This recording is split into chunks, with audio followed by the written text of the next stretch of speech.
محروم کر دیتا ہے، کسی کی میراث کو خراب کر دیتا ہے، اللہ اس کو جنت سے اٹھا کر جہنم میں پھینک دے گا۔ اس لیے بزرگوں اور دوستوں، کوئی باپ اپنی اولاد کی تقدیر نہیں بناتا، کوئی باپ اپنی اولاد کا مقدر نہیں لکھتا۔ رکشہ چلانے والے باپ کی اولادیں بڑی بڑی پوسٹوں پر پہنچتے ہوئے ان آنکھوں نے دیکھا ہے، اور بڑے بڑے سیٹھوں کی اولادوں کو رکشہ چلاتے ہوئے ان آنکھوں نے دیکھا ہے۔ یہ تقدیر ہے، تلک الایام نداولها بین الناس۔ کبھی خدا کسی کو اٹھاتا ہے، کسی کو بٹھاتا ہے۔ اللہ جس کو جو چاہے، ہر بندہ اپنی تقدیر خود لے کر پیدا ہوتا ہے۔ ڈاکٹر کوشش کرتا ہے میرا بیٹا ڈاکٹر بن جائے، اللہ کو منظور نہیں ہے، نہیں بنتا۔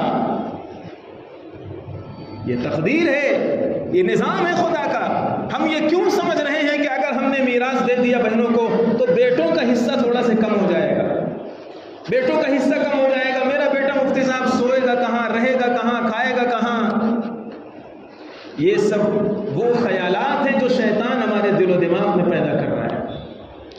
اس لیے اللہ کا قرآن کہتا ہے، میں نے خطبے میں آیت پڑھی، اللہ تمہیں تاکیدی حکم دیتا ہے، تاکیدی طور پر بتلاتا ہے، حکم دیتا ہے کہ تم اپنے اولاد کے درمیان میراث جاری کرو۔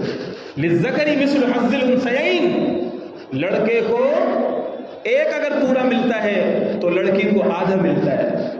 مثال کے طور پر 100 روپے میں سے 100 روپے اگر لڑکے کو ملیں گے تو 50 روپے جو حق ہے وہ لڑکی کو ملتا ہے، لیکن اس 50 روپے سے بھی محروم کر دینا اور یہ کہنا کہ میں نے زندگی میں شادی میں اس کے اوپر بہت خرچ کیا ہے۔ کس نے کہا تھا آپ کو اتنا خرچ کرنے کے لیے؟ کیا اللہ کا قرآن کہتا ہے یہ ڈیکوریشن کرنے کے لیے، یہ شادیوں میں اسراف کرنے کے لیے، یہ اتنے قسم کی ڈشز بنانے کے لیے کس نے کہا تھا آپ سے؟ ایک تو غلطی یہ ہے کہ ہم شادیوں میں اسراف کریں، اور دوسری غلطی یہ ہے کہ اس اسراف کی بیس پر میراث سے محروم کر دیں۔ یہ کتنا بڑا ظلم والا ہے، ظلم اسی کو کہا جاتا ہے، ستم والا ہے، ستم اسی کو کہا جاتا ہے۔ ایک تو ہم شادیوں میں فضول خرچی کریں، اسراف کریں، اور اس بیس پر ہم اللہ کا ایک حکم توڑ دیں، اللہ کے ایک حکم کو خلاف کر دیں، یہ اللہ کو منظور نہیں ہوتا۔ اور ایک مسئلہ آپ سن لیجئے، زندگی میں اگر کوئی باپ اپنی کسی اولاد کو، چاہے وہ لڑکا ہو یا لڑکی ہو، جو بھی دیتا ہے وہ گفٹ مانا جاتا ہے، میراث نہیں مانا جاتا۔ چاہے وہ میراث کہہ کر دے، مثال کے طور پر ایک والد نے اپنی بیٹی کو بلایا، بیٹی میں تجھے یہ فلیٹ دے رہا ہوں، اب تیرا میراث سے حق ختم ہو جائے گا۔ وہ ایکسپٹ بھی کر لے، بیٹی مان بھی جائے، تو بھی اللہ کا قانون یہ کہتا ہے نہیں، میراث سے اس کا حق ختم نہیں ہوگا۔ باپ کے مرنے کے بعد بیٹی کو پھر حق رہے گا، اپنا وہ ڈیمانڈ کر سکتی ہے اور اپنا حق لے سکتی ہے۔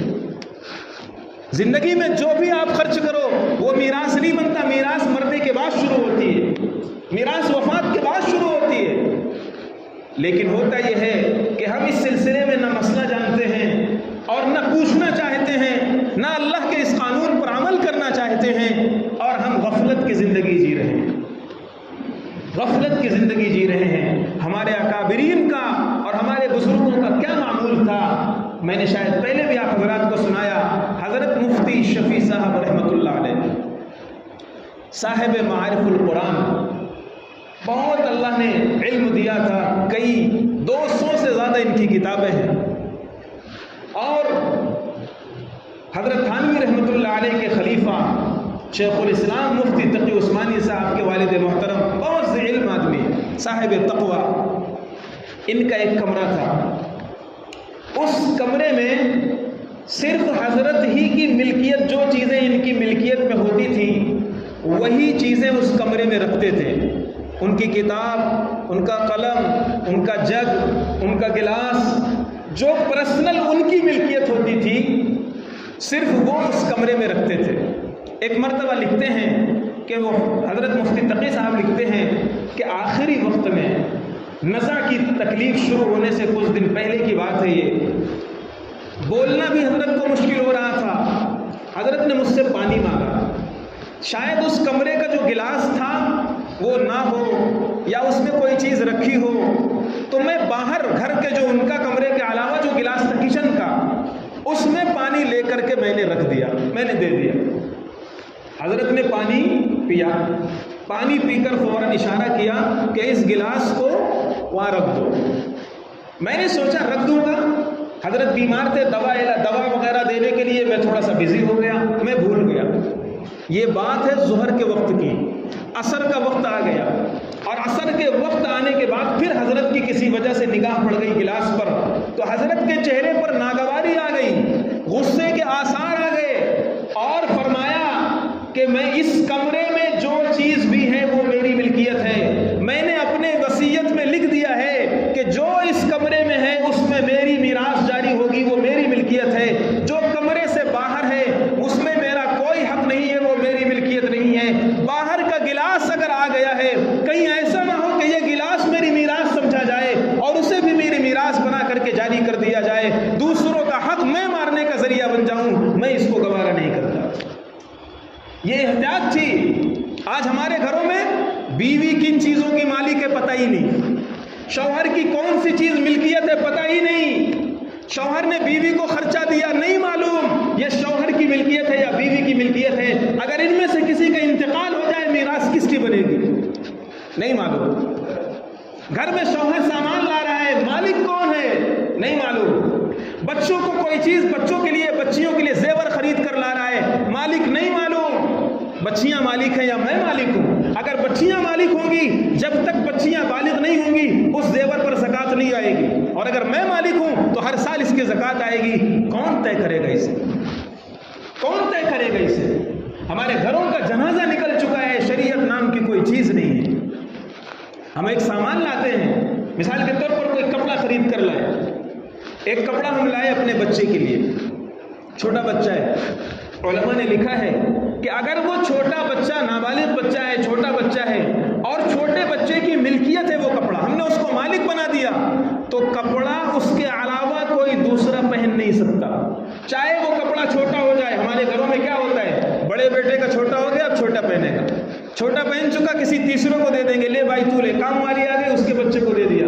اگر یہ چھوٹا بچہ اس کپڑے کا مالک ہے، اس کپڑے کو دینا ناجائز ہے، کسی دوسرے بچے کو پہنانا ناجائز ہے۔ میں ممبر سے آپ کو یہ مسئلہ بتا رہا ہوں، کوئی ہلکی پھلکی چیز نہیں بتا رہا یا اسے ادھر ادھر کی نہیں سنا رہا، ناجائز ہے۔ اس لیے طے کیجئے، آپ کپڑے خریدنے جائیں یہ نیت کیجئے کہ یہ کپڑا میں مالک ہوں، اس کا پہنے گا میرا بچہ، میں مالک ہوں اس کپڑے کا۔ پھر جب آپ مالک ہوں گے تو آپ جس کو چاہے پہنائیں، چھوٹے کو پہنائیں، بڑے کو پہنائیں، کسی اور کو پہنائیں، وہ آپ کی ملکیت ہے۔ لیکن ہم نہ پوچھتے ہیں، ارے مفتی صاحب سب چلتا ہے آج کل، اتنا ڈیپلی کون جائے گا؟ کل خدا ڈیپلی امتحان لے گا، ایک چھوٹی سی چھوٹی چیز کے بارے میں پوچھے گا۔ حتیٰ کہ علماء نے لکھا ہے اگر تمہیں کسی کا کپڑا پسند آ گیا اور تم نے اس کے کپڑے کو ایسا چھو لیا، کل خدا پوچھے گا نیت کیا تھی، کیوں چھوا تھا تم نے وہ کپڑا، کس نیت سے تم نے یہ کپڑے پہ ہاتھ لگایا تھا، مقصد کیا تھا تمہارا۔ خدا جب ڈیپلی امتحان لے گا تب ہمیں پتہ چلے گا کہ نہیں ڈیپلی جانا چاہیے۔ آج ہمیں سب یہ سمجھ میں آ رہا ہے سب چلتا ہے، ایسا نہیں ہے بزرگوں اور دوستوں، ہمیں اپنے گھروں میں دین لانا پڑے گا، ہمیں اپنے گھروں میں خدا کا قانون لانا پڑے گا، ہمیں اپنے گھروں میں شریعت لانی پڑے گی۔ اور ایسا نہیں ہے کہ اس دنیا میں بہنوں کو میراث دینے والے ختم ہو گئے۔ ہمارے ایک دوست ہیں باندرا کے، وہ پالن پور کے علاقے کے ہیں، گجرات، انہوں نے ایک مرتبہ مجھے سنایا، بات یہی چل رہی تھی ایسے مجلس میں، انہوں نے مجھے بتایا کہ مفتی صاحب ہمارے پورے گاؤں کا یہ ماحول ہے، پورے گاؤں کا ماحول یہ ہے کہ جب کسی کا انتقال ہوگا، مثال کے طور پر والد کا، تدفین ہو جائے گی، اس کے 3 دن کے بعد، وہ امیر ہو غریب ہو کوئی بھی ہو، 3 دن کے بعد سارے گھر کے لوگ بیٹھ جائیں گے، بہنیں بھی آ جائیں گی، بھائی بھی آ جائیں گے، اور والد کی جو بھی چیز ہوگی وہ سب میراث کے طور پر تقسیم ہو جائے گی، بھائیوں کو بھی دیا جائے گا، بہنوں کو بھی دیا جائے گا۔ وہ بھی زندہ ہیں، وہ بھی خوش ہیں، ایسا نہیں ہے کہ وہ بھائی ایک دم خلاش ہو گئے یا ان کی حالت خراب ہو گئی بہنوں کو میراث دینے سے۔ یہ کیسا کانسیپٹ ہمارے ذہن میں بیٹھ گیا، یہ کیسی چیز ہمارے ذہن میں آ گئی۔ اللہ کے حکم پر کوئی عمل کرے اور وہ خلاش ہو جائے، یہ نہیں ہو سکتا۔ اس لیے طے کیجئے کہ ہمارے، اور ایک بات اور عرض کرتا ہوں، وہ یہ ہے کہ اگر مثال کے طور پر ہم نے بہنوں کو حق نہیں دیا،